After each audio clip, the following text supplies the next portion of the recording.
and called for an ambulance as he scrambled together a plan. In the end, Josef figured he would tell the doctors that Kirsten's mother left a note that she couldn't pay the medical bills and Josef had to step in to help the child. It didn't take long for the doctors to realize that something horrible had happened to Kirsten. After all, this wasn't just an illness. She had teeth that had never been checked by a dentist, was incredibly pale, and had to be rushed to intensive care as Kirsten was losing her life as the minutes continued to pass. The doctors tried to get Kirsten to explain everything anything she could remember, with the police officer appealing to the public to see if anyone knew about the teenager. Although no one came forward, the police weren't done. They knew Kirsten's mother had to be somewhere in the world. With Elisabeth forced to watch her case be reopened on TV, the police started looking into all the communications Rosemary had with Elisabeth throughout the years, including all the letters she received. The most recent letter arrived in 2008, but Josef continued to tell the officer that Elisabeth was a part of a cult. The police, they were already ahead, and as they noticed that the letters had arrived from a little area in the town called Kematen, and the officers traveled to Kematen, where they spoke with Manfred Wolfhard, a church officer and expert in cults.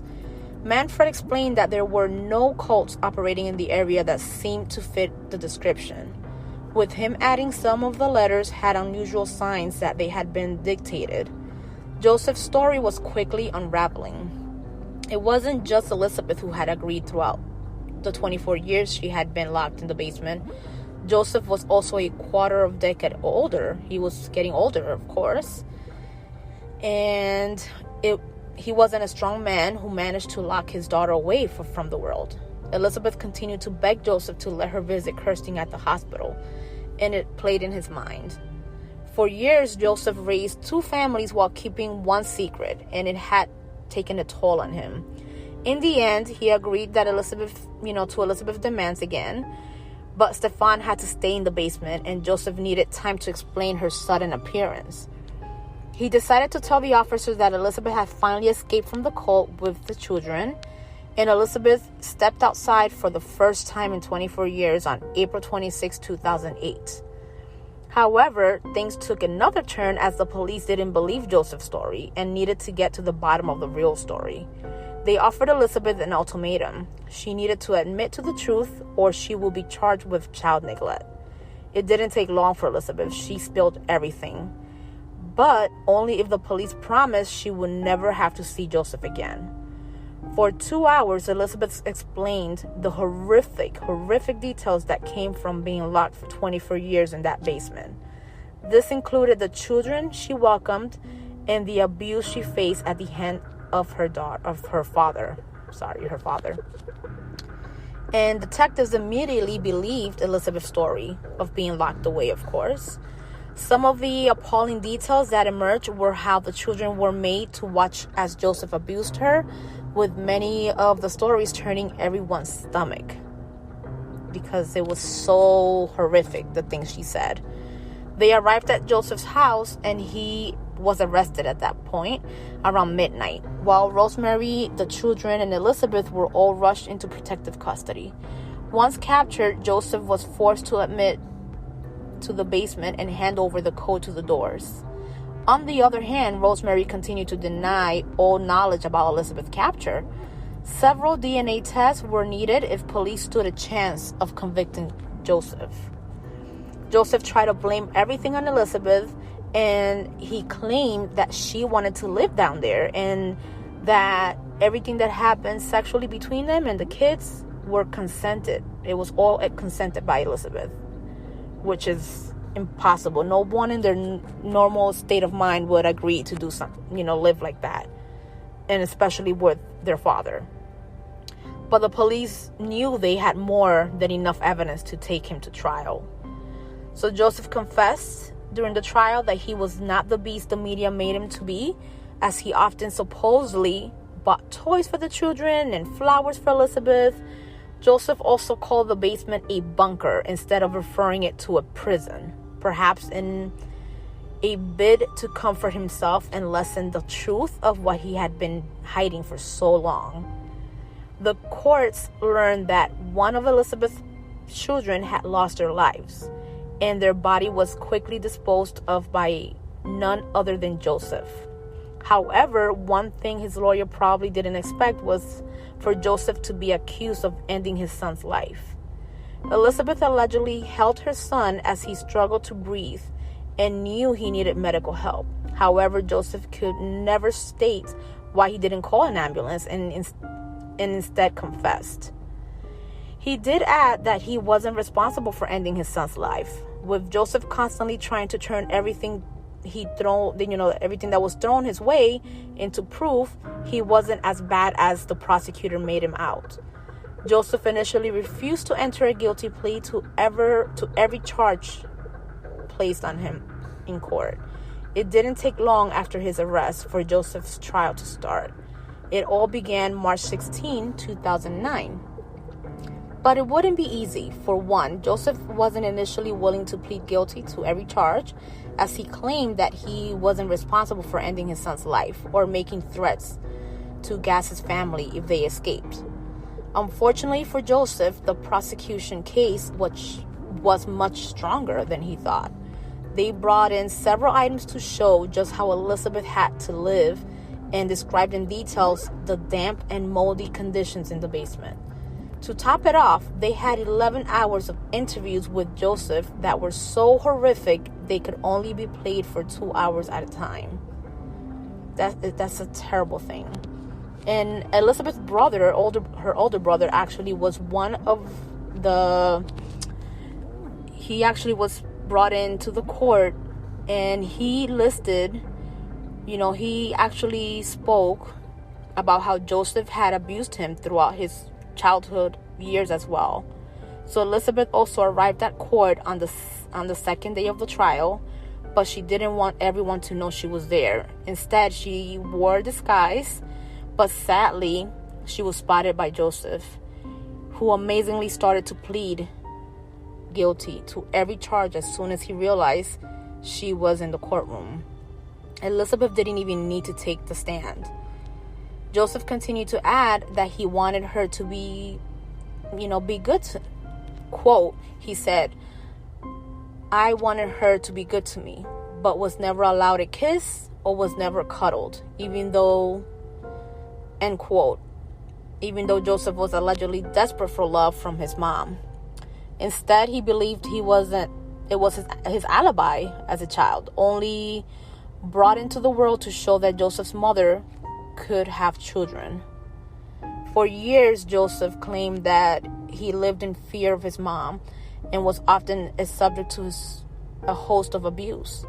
However, that all changed over time, as Joseph's mom might have become the first person he ever held captive.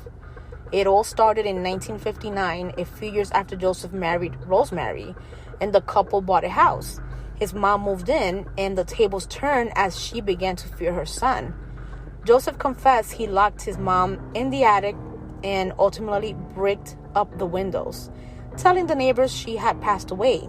Joseph's mom was kept here until she passed away in 1980, with some believing she was held prisoner for up to 20 years. He was once sentenced to 18 months in prison for various other charges. He eventually confessed that he started to plan a way to keep Elisabeth's evil side in check, and how he was born to assault people. That was just the beginning. In 2013, officials ended up filling in the basement with concrete, so no one objected to this plan. So no one had to ever see this house's basement. Elisabeth had largely chosen to stay away from the limelight in the years since her release, only opening up to thank the community that supported her throughout the trial. Christopher Herbst was the lawyer appointed to Elisabeth and her children throughout the trial against Joseph. While Elisabeth doesn't want to spend the rest of her life living in the public eye, her lawyer has admitted that things were going very well for them. They are adjusting to life away from a basement. Christopher did add that they spent most of their time answering letters from hundreds of people, while Stefan, Kirsten, and Felix had all learned to swim. All of the children were also starting to enjoy life as long as, as much as they could. They were going to swimming outings, day trips, and 4-day summer camps with other 4,000 children. So they were getting back to a routine, normal, with friends, social life. Things have been pretty quiet for Elisabeth in the recent years. All of the children had also found how to build siblings' relationship with the ones that they broke down the upstairs and downstairs barriers. So they had to reconnect with their siblings that were taken out of the basement and brought upstairs to be raised by their grandmother. But they're working on that relationship, and they're all together accepting Elisabeth as their mother, which is a beautiful thing because now she was united with all her kids that survived. Now, there was sadly some development in this case about Joseph. They were saying that he could soon be released back into the world due to his age. Still, only time will tell if he's allowed to walk free once more before he passes away. Just because she is now free doesn't mean that Elisabeth can't put the past behind her. Instead, she lives with the security and round-the-clock security cameras to ensure that no one ever takes her freedom away again. Plus, Elisabeth and her family have opted for a life far away from the basement and the rest of the world. So as I was researching this, she did move to another town, very far away actually, and her relationship is still not great with her mom. Right now, she's been focusing on her children and, making sure that they all stay together and that they're doing better health-wise. She is a survivor. She is a survivor. She saved her kids. She kept them she tried to keep them as safe as she could, even though it was a basement. And her dad did a very horrific thing. He just cannot be forgiven to abuse his own child and keep the kids, that he made her have in a dangerous place where she had no medical attention. So he deserves to stay in prison for the rest of his life. I hope they don't release him. If I do get any updates about this case, I will definitely be posting it here. I will share it with you guys. And I know this was a long story, but it had a little bit of a good ending to it. She did survive. She has been writing about it, and you can find a lot of information online about her, so you can also see where she is with her kids and everything like that. I do hope you guys enjoyed this episode today, and if you guys remember, don't forget, subscribe, support my podcast. And if you have any comments here, you can write it down in the comments below on YouTube, or you can message me through Instagram. And I will stay tuned. Don't forget, this episode will be up this coming Friday, January 27th. And I will be talking to you guys again soon. Stay tuned and stay safe. Bye.